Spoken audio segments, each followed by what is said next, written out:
Today's spooky video is on the McFarlane Toys. Clive Barker presents the Tortured Soul Series 2, The Fallen. This is Suffering Bob.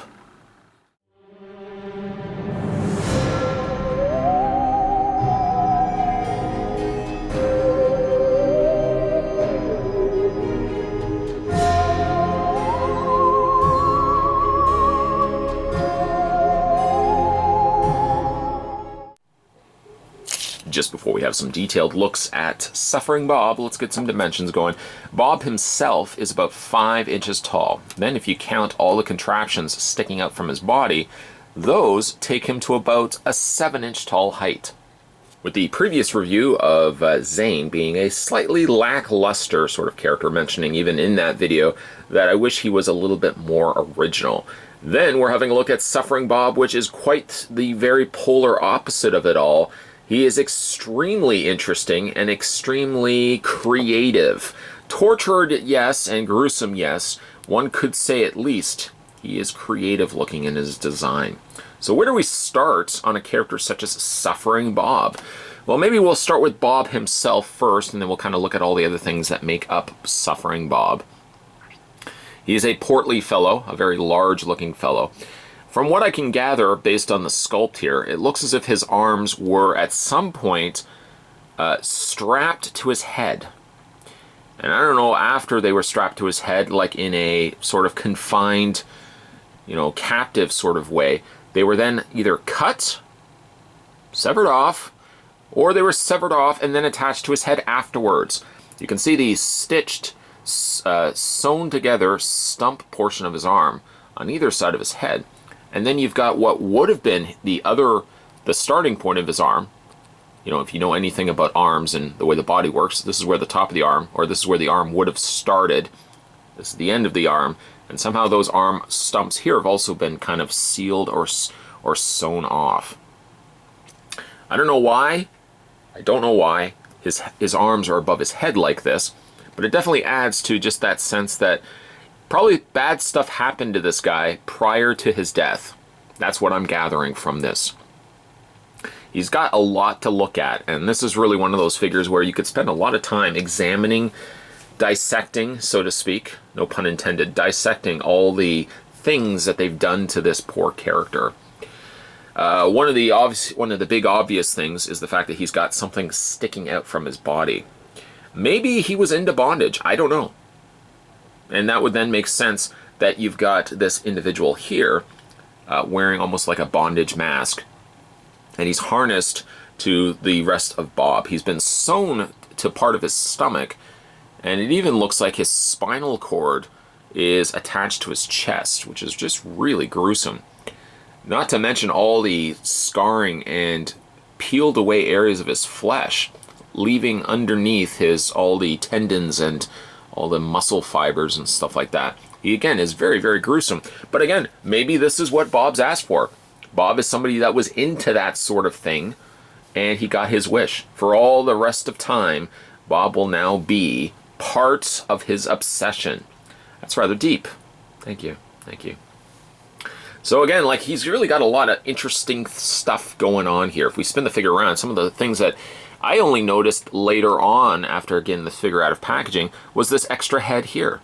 This little extra head. Again, tying itself into the sense of bondage.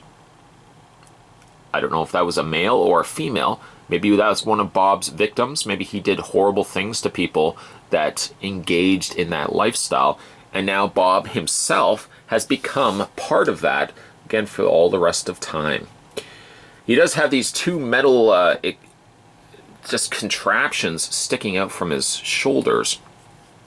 This one's already assembled when you get him out of packaging. This one here you have to install. Initially, I actually thought, and I just flipped the figure around, or flipped this part around, I actually thought it went like this. Then I realized it didn't fit perfectly until I lined everything up, and there's like this right here. This little part here was the giveaway, as there's a slot right on the end here.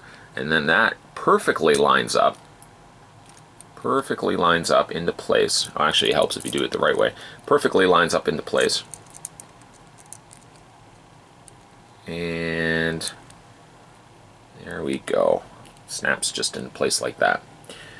On the back section, it's just these series of hooks, very bloodied hooks. They do have slight posability, slight. It's not something I would really play around too much with because these are very, very fragile in nature. This moves back and forth, and these move independently, but again, being that they are all plastic, supposedly look like metal, plastic doesn't hold up very well over the course of time, and these little frames, these little small pieces of plastic, kind of keeping everything together, I worry over the course of time may not hold up on poor suffering Bob. You are also wondering, yes, he does have a bum. Just in case you were wondering. I don't know why somebody would have thought, I wonder if he's got a bum. He does have a bum. He has one severed, very, very, I need to get some medical attention sort of look to it. And then the other side has been capped off in a metal plate. So at least this one has gotten attention. This one has not. One of the things that you can also do with Suffering Bob is that you can go ahead and take off his mask, like that. Doesn't make the figure look any bit better. He kind of reminds me of Humpty Dumpty. He also kind of reminds me of a very fat John Goodman. And I apologize to John Goodman because I know he loves these videos. John Goodman doesn't watch these videos. This little mask, which has very much, I don't know, it kind of reminds me for some strange reason of Mortal Kombat. Or Glacier from WCW. There's a reference for you. It does have tabs, little tabs on either side, and he's got the holes that stick out. And actually, it's the little ringlets of the bonded straps, which work out actually quite well, where you can tab those into place. So even if you take it off, it still looks like it's just the ringlets, and it doesn't necessarily look like, hey, I have to have something right there. The mask looks cool, but actually, it looks kind of neat also without the mask, because you can get a more honest feel of what Bob's going through right now. If you were to guess suffering, you would be absolutely correct. I think that my favorite aspect of this entire figure is this guy right here. Bob's okay, but I really like the design of this particular additional character that's been strapped, once again, strapped to the top portion, top torso area of Bob. I think the mask is kind of cool. This, as gruesome as it might be, does look really neat. I like the little details and decos that they put into that. Articulation on Suffering Bob. He doesn't really have much. Bob, for example, doesn't really have any articulation.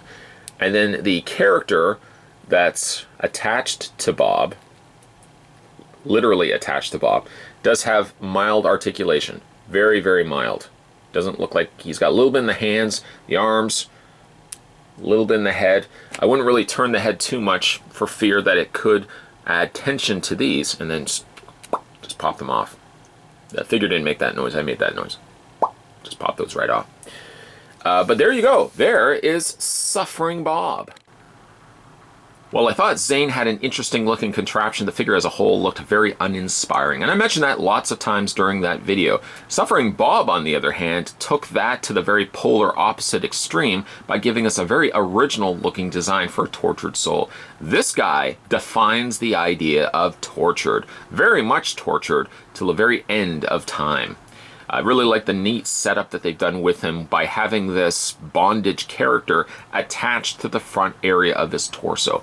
The additional metal constructs that are sticking out from his shoulder are really just the icing on the cake for a figure that I think didn't necessarily need those, but again only accents and accentuates how cool this figure really is. He's gruesome. He's awesome.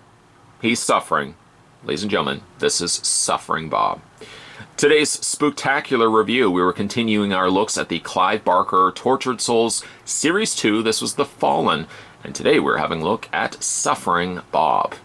If you guys haven't had a chance yet to subscribe to this channel, make sure you hit that little subscribe button down below. Of course, more videos will be heading your way as we finish up the rest of the Tortured Souls Series 2. And of course, lots more figure and other spooktacular reviews lined up for the month of Spocktober. We're still a couple of weeks away before the end of the month. Of course, lots more videos are heading your way. As always, guys, thanks for watching as you always do. I'll see you next time.